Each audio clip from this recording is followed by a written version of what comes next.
संत गहिरा गुरु विश्वविद्यालय अंबिकापुर के क्षेत्राधिकार में आने वाले महाविद्यालय गवर्नमेंट विजय भूषण सिंह देव गर्ल्स कॉलेज जसपुर से मैं डॉक्टर मनोज रजक आज एमए सेकेंड सेमेस्टर के फर्स्ट पेपर से यूनिट 4 से लिया गया टॉपिक मैक्स वेबर का आदर्श प्रारूप पर चर्चा करूँगा।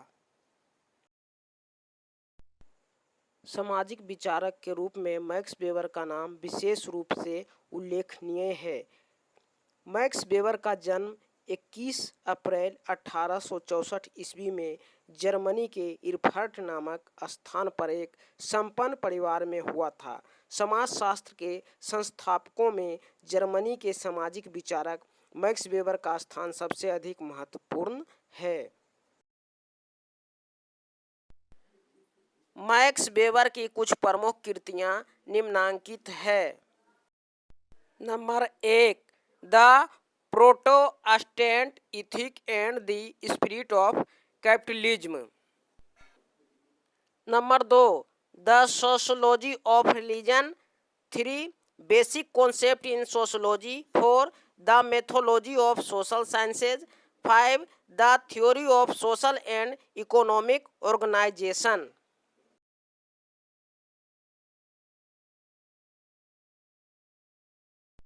आदर्श प्रारूप की अवधारणा, कॉन्सेप्ट ऑफ आइडियल टाइप। सबसे पहले आदर्श प्रारूप का अर्थ समझेंगे कि आदर्श प्रारूप क्या होता है। पद्धति शास्त्र के क्षेत्र में वेबर का सबसे बड़ा योगदान आदर्श प्रारूप का रहा है।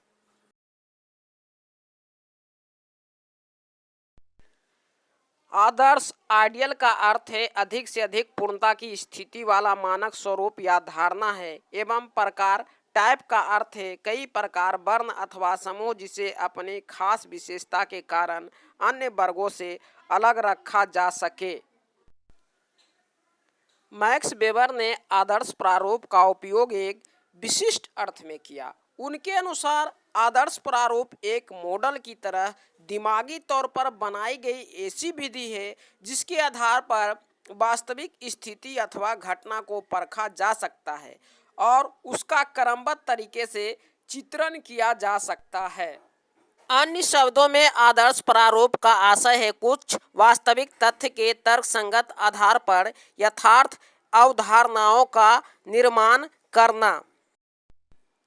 इस तरह आमतौर से आदर्श प्रारूप किन्हीं वस्तुओं या व्यक्तियों के ऐसे प्रकार, वर्ग अथवा समूह को कहा जा सकता है जिसकी अपनी खास विशेषता अथवा लक्षण हो और वह विशेषता अपने वर्ग या समूह में सर्वोत्तम लगे। मैक्स वेबर के अनुसार आदर्श प्रारूप की अवधारणा शोध कार्य में संभावित कारणों की खोज में हमारी मदद करती है। यह यथार्थ का विवरण नहीं है, लेकिन इसका उद्देश्य ऐसे विवरण की स्पष्ट अभिव्यक्ति देना है जिन तथ्यों को अनुभवनिक शोध के लिए सतर्कता से और जांच परख कर एकत्र किया गया है। इस दृष्टि से आदर्श प्रारूप ऐसी अवधारणा अथवा संरचना है जिनका किसी सामाजिक समस्या को समझने और विश्लेषित करने की विचार पद्धति में साधन के रूप में प्रयोग किया जाता है। संरचना।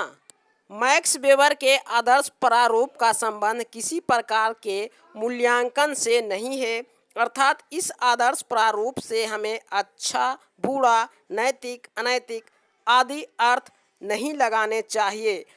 आदर्श प्रारूप अनिश्चित संख्या में ऐसे तत्वों के अमूर्तीकरण और संयोग से विकसित किए जाते हैं जो तत्व यथार्थ में पाए तो जाते हैं लेकिन अपने विशिष्ट रूप में या तो कभी नहीं पाए जाते या बहुत ही कम पाए जाते हैं। उदाहरण के लिए अपनी पुस्तक the Protestant ethic and the spirit of capitalism में वेबर ने कल्विन धर्म की विशेषताओं का विश्लेषण किया है। इनमें कल्विन सिद्धांतों के ऐसे हिस्से शामिल हैं जो वेबर के अनुसार पूंजीवादी प्रवृत्ति विकसित करने की दृष्टि से विशेष महत्व के रहे हैं।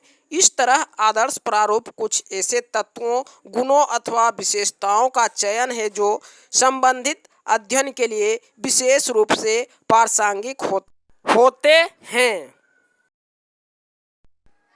टॉलकट पार्सन्स ने मैक्स वेबर के आदर्श प्रारूप की 3 विशेषताओं का उल्लेख किया है जो निम्नलिखित हैं। नंबर 1, आदर्श प्रारूप का निर्माण कर्ता की क्रिया के इच्छित अर्थ के अनुसार किया जाता है। दूसरे शब्दों में, आदर्श प्रारूप में वैज्ञानिक दृष्टिकोण से जो एक अर्थ एक क्रिया का है वह उतना महत्वपूर्ण नहीं जितना कि उस क्रिया का अर्थ जो कि उसे करने वाला लगाता है। जर्मन भाषा में इसे बरहस्टेन कहा जाता है। दूसरा, आदर्श प्रारूप सब कुछ का वर्णन नहीं है, यह तो एक सामाजिक घटना या क्रिया के अत्यंत महत्वपूर्ण पक्षों का निरूपण है और इसलिए आदर्श प्रारूप में पुस्तकों को उनके विशुद्ध रूप में प्रस्तुत किया जाता है और कुछ को जानबूझकर छोड़ दिया जाता है। इससे आदर्श प्रारूप में कुछ अनिश्चितता या अस्पष्टता नहीं आ पाती और वह अधिकाधिक यथार्थ बन जाता है। तीसरा, मैक्स वेबर के अनुसार आदर्श प्रारूपों को केवल मात्र ठोस ऐतिहासिक समस्याओं के विश्लेषण के हेतु साधन या उपकरण के रूप में प्रयोग करना चाहिए।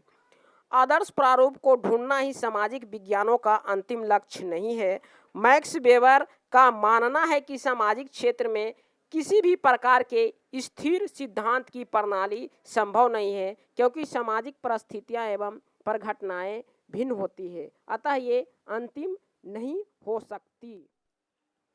रेमंड एरन ने अपनी पुस्तक मेन करेंट्स इन सोशियोलॉजिकल थॉट वॉल्यूम 2 में लिखा है कि वेबर ने आदर्श प्रारूप को 3 प्रकार की अवधारणा में विवेचित करके समझाया है। नंबर 1, ऐतिहासिक विशिष्टता के आदर्श प्रारूप। इसमें वेबर उन आदर्श प्रारूपों को रखता है जो एक विशेष ऐतिहासिक स्थिति का विवेचन करने के लिए बनाए जाते हैं, जैसे पूंजीवाद एवं पश्चिमी शहर। ये 2 आदर्श प्रारूप के उदाहरण हैं जो एक संपूर्ण अर्थव्यवस्था एवं विशिष्ट ऐतिहासिक यथार्थ के आधार पर बौद्धिक रूप से निर्मित किए गए हैं। नंबर 2, ऐतिहासिक यथार्थ के अमूर्त तत्वों के आदर्श प्रारूप। वे तत्व जो बहुत से या अधिकांश मामलों में दिखाई देते हैं अत्यंत जटिल एवं अमूर्त होते हैं। वेबर के अनुसार इनका स्रोत भी ऐतिहासिक है, परंतु ये वो तत्व हैं जो अधिकांश रूप से देखे जा सकते हैं तथा इन्हें वास्तविकता से देखा जा सकता है, जैसे अधिकारी तंत्र, ब्यूरोक्रेसी, सामंतवाद आदि। तीसरा, एक विशिष्ट प्रकार के व्यवहार के तार्किक पुनर्निर्माण के आधार पर निर्मित आदर्श प्रारूप। एक विशिष्ट प्रकार के व्यवहार की तार्किकता के आधार पर जब कोई आदर्श प्रारूप बनाया जाता है तो उसे इस श्रेणी में रखा जाता है। वेबर के अनुसार उदाहरण के लिए अर्थशास्त्रीय सिद्धांतों के तर्क वाक्य इसी श्रेणी के आदर्श प्रारूप हैं। इस प्रकार स्पष्ट है कि मैक्स वेबर ने आदर्श प्रारूप की वैज्ञानिक अवधारणा को पद्धति शास्त्रीय दृष्टिकोण से अत्यंत सशक्त रूप से प्रस्तुत किया है।